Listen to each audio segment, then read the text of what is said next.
Welcome to the Path Forward podcast. I'm your host, Augie Ghilarducci, and the podcast is brought to you by Second Opportunity and U-Turn Health.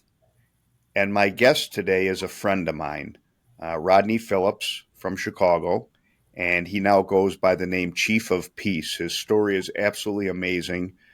We were together in the prison in Duluth for a number of years, and seeing his transformation since he got out and the work that he's doing today and the impact he's making in so many lives, it's a really great story that I'm proud to be able to bring to you. So, Rodney, welcome. It's good to see you. Man, good to see you. Always a pleasure.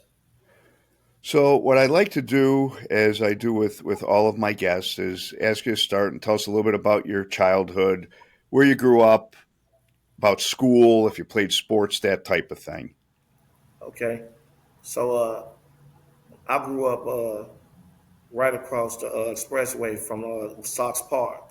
I grew up on 35th, Stayaway Gardens to be exact. I grew up in the housing projects. Typical background of one that come from the urban area. Had a single mom, three sisters, and I like to say, by me not never growing up nowhere else, I didn't really know the conditions I was in, or even how I was looked. I was just growing up. It was my norm for me. Growing up, I played sports. I wasn't the best athlete though, but one of my favorite sports was football and baseball. But I'm more like, and it's crazy. Like I played sports, but growing up, I wanted to be a sportscaster. One of my favorite announcers was Bob Costas. Bob Costas, football, Summerall, and Madden, and I grew up like and doing like stats and things of that. I went to a lot of Sox games because I can go up on the 17th floor of my building and literally look down into their stadium. So, at some point, as you were growing up, you became involved in gang activity, and what was that like, and where did how did that lead you to the path where we met? Growing up in housing development, it's crazy. Like you may live there, and it be a particular gang or organization there, and you may not officially join, but the fact that you live there, you automatic labeled that. So I was automatic labeled the gang that was in my building at the time. But these was just my childhood friends, people that I knew all my life because I never lived nowhere all my life. So I didn't consider it unconsciously. I didn't consider it like I joined the gang. I just looked at it as it was my natural progression. This was my neighborhood, and we stick together. We go to school together. We fight together. But the outside labeled us the gang that ran the neighborhood. So I was in that gang, and one of the gangs that was in my community was the Black Disciples. So I was a part of that. And how old were you approximately when you started to run in that crowd? So I say probably really officially when I went to high school Okay. because up until to then, I was just playing sports, video games, and I went to high school. When you go to high school, I went to a high school called Rodney Phillips, and I lived at in Bronzeville. If anybody know anything about Bronzeville, I lived a part of Bronzeville. That's the State Street quarter. So half of so you had like 4 or 5 housing projects: Robert Taylor's, Stateway, Ida B. Wells, Ickes, Dearborn's. But all of us went to this one school that was Wendell Phillips. So in these schools, you had particular gangs and you had to cross boundaries to get to this school. So that's when a lot of our confrontations and that's where a lot of our conflicts began at coming from school, in school, just mixing with different peoples from different neighborhoods. How old were you when you first were arrested? My first official arrest was, I want to say 16. Yeah, 16 for possession of a controlled substance. Up to that, I had been arrested for as a juvenile, like for trespassing and things like that. But my first official arrest, I think I was 16 for possession of cocaine. And then as you continued along, at what point did you find yourself incarcerated? So at 16, I was arrested for cocaine. The first time they gave me a slap on the wrist, I was sentenced to probation. Then after that, in 1991, as I grew in the streets in the gang, 1991, I was arrested. In fact, I was arrested 91 July the 4th, and the reason I remember it so well because the day I was arrested on the 4th, going into the night of the 5th, that's when I had my first son. So he was born then, and then by then I was arrested for possession of controlled substance, but also I was arrested with weapons charge. So I think at the time I went to jail for armed violence. That's what they call it when you have guns and drugs. They call it guns are protecting the drugs. So I went to jail then, and I was sentenced to 8 years in Illaport in IDOC. How much time did you do in IDOC? I did four. 4 years. Yeah, I did 4 years off that one. And when you got out from IDOC, did you go back to the same neighborhood? Yeah, I got out of the IDOC, went back to the same neighborhood. So Yeah. at this point, were you thinking about, changing your lifestyle, or did you go back and figure that this is just what you were going to stay with at that time? So at the time, I thought about it because actually in that incarceration, that's when I was began educating myself. So during that time, I worked in a prison library, and I had this fondness for books. I always liked to read, and I always was around in the library. So I started educating myself, taking college courses, and I had dreams of getting out, going to college, and I actually got out and went to Harold Washington College. But what I think is I was a product of my environment, so I didn't move out my environment. I was still in my neighborhood, and I was still a part of my organization. So my focus wasn't really on what it'd be, but I had this far out way that I wanted out the streets at that time, but I didn't know how exactly to get out. And after you were obviously something happened to put you in the Fed system. Did something happen between your first time in IDOC and the Fed system? So after my first time in IDOC, I went to jail again in IDOC, the second time for distribution of heroin. And that time I went to jail, I got sentenced to 9 years, and I did 4.5. The second time I went to jail, I was so immersed in the street life and in the game, and I was making a lot of money. Like during those times in the early 2090s, the housing development where I was, you had, open drug markets that was making 20 to 30,000 a day. So, it wasn't. I was really led by the money. I didn't really think like I was like, man, I'm gonna get this money, and that was solely my focus at that time. I was just in deep, Yep. with it. So I wasn't trying to change. So I did. I got sentenced. I got home. When I got home, a funny thing happened. The second time I came home, this was around 2003 and four. Something happened that I never thought. I came home really without a home because they had just started tearing down the public housing. So when they started tearing down the public housing, you know, that really stuck on me because I never lived nowhere. So I was like, what I'm gonna do around 2004, 2006, they started this initiative called Ceasefire with T.O. Hardeman. And I knew an older guy that I looked up to named Jerome Freeman, Shorty Freeman. And he was involved with it at the time. He had just come home from doing a long stretch.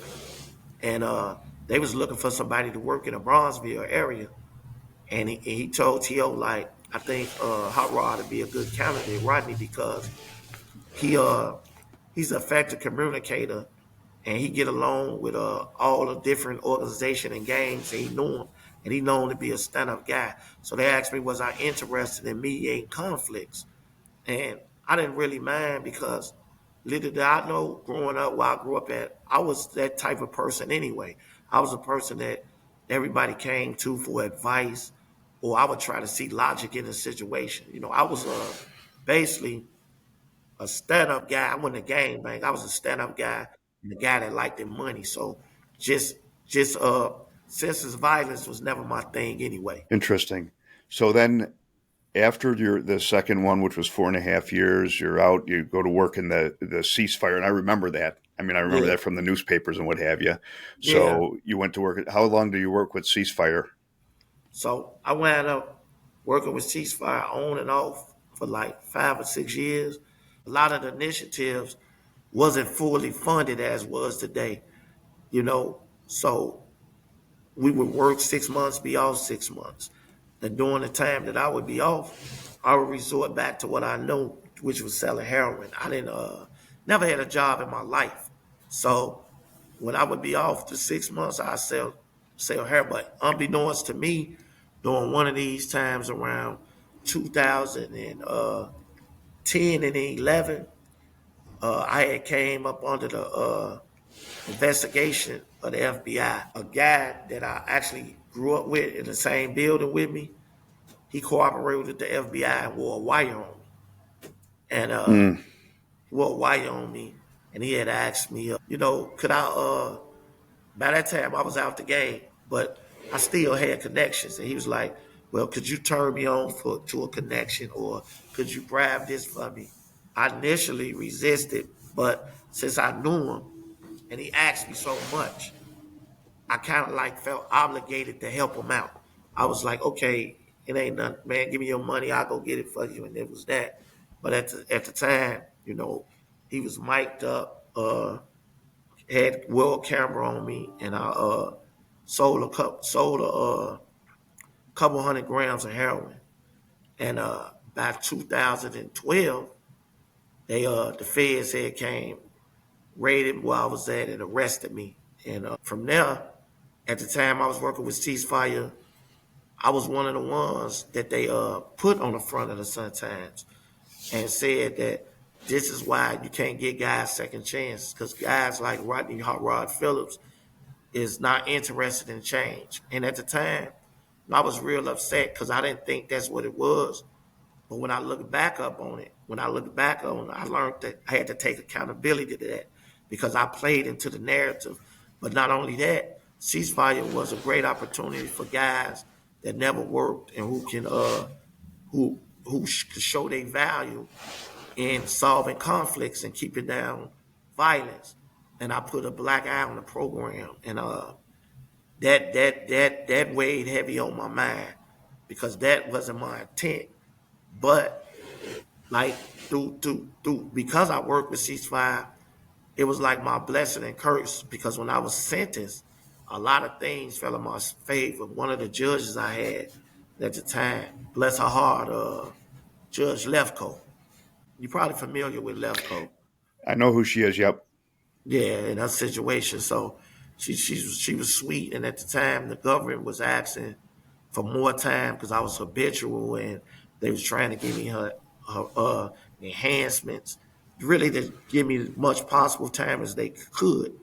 But I had some good people from like Ceasefire come speak for me. T.O. Hardiman, one of the guys I was working with at the time, Kobe Williams, and a few like one of the authors that wrote the book "There's No Children Here" about Henry Horner's, Alec Klesowitz. He came and spoke on my behalf, and she basically gave me a break. She only sentenced me to 30 months, 30 months, and me being me again, instead of accepting it as a blessing, I looked at it like when you get away with things so long, because at the time I didn't understand it, I was like, yeah, I got away with that one. and I got the 30 months, came into the federal system, and really still didn't change my criminal ways. You was down there with me, Augie. I was into what I was into. You know what I'm saying? Uh, got down there, got into RDAP. You know, got caught with a cell phone in RDAP. Matter of fact, got caught with several cell phones. Actually, lost my year in RDAP, so I So didn't get. if I'm sorry, Rodney, if I could, just for those that aren't familiar, so the RDAP is the Federal Prison Drug Program. And the incentive of the drug program is that if you successfully complete it, they take a year off your sentence. So it's a big deal. And Yeah, to be expelled from RDAP, it's like that year just goes out the window. right. And then even if you get back in, which I know you did because I was there when it all happened, even if Yeah, you get back in, you have to start from the beginning again. So if you had 6 months in on the thing, you got to redo those 6 months plus the remainder of the program. that was the beginning of my change. That was the beginning.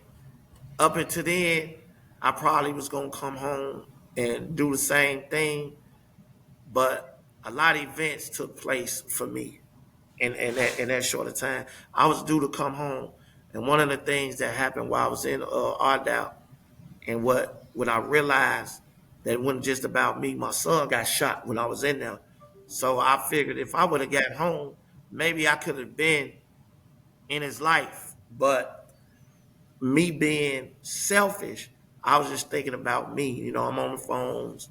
I'm doing what everybody do in the jail. I'm getting the bags in. I'm doing what I'm doing. I lost that year. I basically, when I got kicked out of RDAP, I went back to the housing unit. And I wrote RDAP again, and they had to vote to let me in. First time they didn't let me in. But what I realized is I liked the living conditions of RDAP better than the other doing, and I liked the structure of RDAP. So when I came back in, even though I wasn't getting no time, I began to change, and I began to see that even though like I never had a drug or drinking problem, but I had a thinking problem, and I didn't know how to separate my rational and irrational thoughts. And when I learned it and took it serious and learned what a rational self-analysis is and how to do it, not only on myself, but it helped me understand other people and not personalize things and stuff, things like that. That's when the light bulb changed for me. I started to understand that I control how I think. I control how I feel. RDAP showed me how to control this. And when I started really taking it serious, a lot of things changed for me.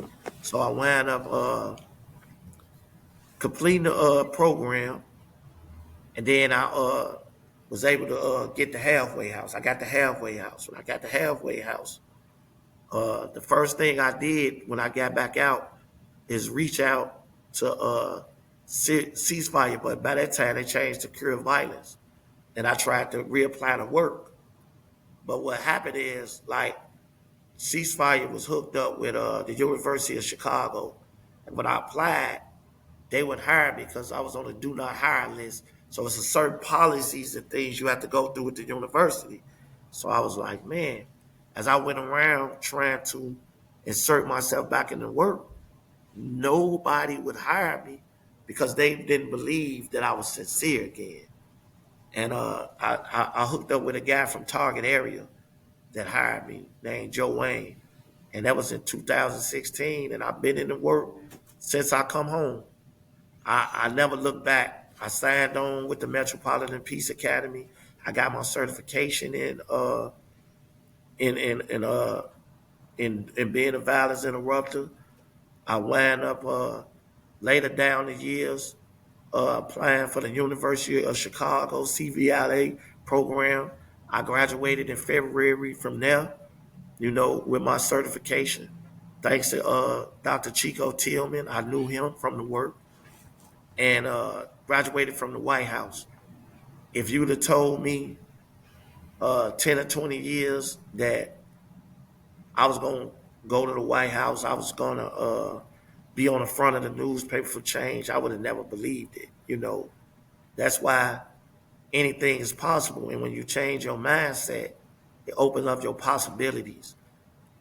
I'm so grateful for, I can't even say a second chance. I probably had three and four chances. But my advice would be to anyone is to never give up on yourself. And it ain't never over, like, and actually all the adversity that you go through builds character. It builds character. It makes me feel that I can accomplish anything. Now with some of the things I built my confidence in some of the things I accomplished, I feel I can accomplish everything. But more so these days I'm trying to be a vessel for young men like me who grew up in environments with no fathers, and just being that beacon of light. I understand, man, that your life ain't yours because you here to make a difference, but you don't really realize how you can inspire other people who's going through similar situations now. And it's just a blessing, man. Like, I don't take none for granted the opportunities that I got because I know that the trajectory for me was either to be dead or be doing life in the penitentiary. That's why I was headed. And I know so because all my friends I grew up with are either dead in the penitentiary. Probably only got one real friend that I came up with from childhood. Man, I'm glad you gave me the opportunity to come on your show, Augie. And, even when we was in RDAP, I remember you as one of the guys that just was laser super focused. And I didn't understand that at the time. But I remember coming home and getting out, and we met at the probation convention, the U.S. probation convention, and they had us train probation officers. That was a wild moment there because it's like, you know, and I laughed at it when I seen you because you can't make this shit up. You know what I'm saying? It's like, I walked in the room, here we are, fresh out of the feds, and we're actually training probation officers. So I know for me, my probation officer put me in that training. I think his name was Lisa Cormentino. And my probation officer, she picked me for. Did your probation officer pick you for that, Augie? Yep. Yeah. So evidently they seen something in us that we didn't see at the time. And being in there, that was surreal. Like, you go from being an inmate to downtown Chicago in a Hyatt, actually standing in a room, being a subject matter expert on how to treat inmates. Yeah. It was it was an amazing thing because it was a national, even though it was held in Chicago, it was national federal probation. So they were from all around the country, and the room was filled, and they had us talk, and they had us role play, and they asked a lot of questions, and it was interesting to be a part of that. I got a letter from, and I'm sure you did too, from I think his name was Marcus Holmes, who was in charge of probation at the time. I don't know if he still is, but I kept that letter. I mean, because Yeah. he thanks us for taking the time to help probation officers better understand and relate to those that are going through probation. I also remember, Rodney, I think one time, didn't we go to a high school together in Duluth? Oh yeah. Yep. I Hey. remember that. So I want to just share the background of it. So they had a community outreach program, and they had a situation come up to go into one of the local high schools, and I really was just there as the moderator because my background. I mean, it was not something that they really wanted to talk about with the kids. It was really they wanted to talk about the things that Rodney's been talking about today.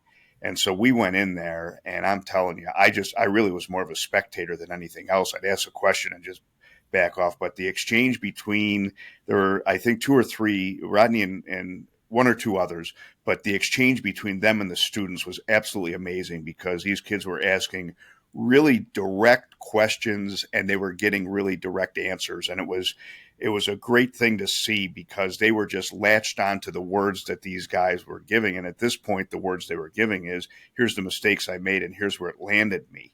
And there's other paths you can take. I remember that, and I remember your involvement in that. Man, that was real big because if you remember at the time, I was one of the least ones they would have picked to go out and talk to somebody. I wasn't the most favorable person with the police down in there, but they had seen the change in me as I was getting ready to come home. And what had happened is before I was incarcerated I was a part of a documentary called Interruptors. I had one of my guy who starred in the movie. He sent it, and we actually had the documentary in the library. And so one of the counselors had seen me in it. Was like, man, would you be interested in going to Duluth High School and talk about this? And I was excited because I wanted to talk about it. To be honest with you, though, I was extra excited because I wanted that ride outside. You know how it is Absolutely. when Absolutely. you've been in jail for years, hey, and just to take a ride outside. Absolutely. Yep. Oh, I went and we did real well, me and some of the guys. That was another thing that inspired me. Like, yeah, when I get out, I could do this. I know I can do this. I know that I can speak about my lived experience and resonate with high risk youth. Well, I have to tell you, your story is great. It's amazing what you're doing, and I'm just so proud to know you, and that you're making an impact in Chicago, which is a city that, frankly, is known for the violence that's been going on, and you've got your sleeves rolled up, and you're working on this, and you're working on it. You went to the program at the University of Chicago, which is, Dr. Chico's been on the podcast, and so he was leading that program. And I remember he was talking about how the graduation was going to be held at the White House.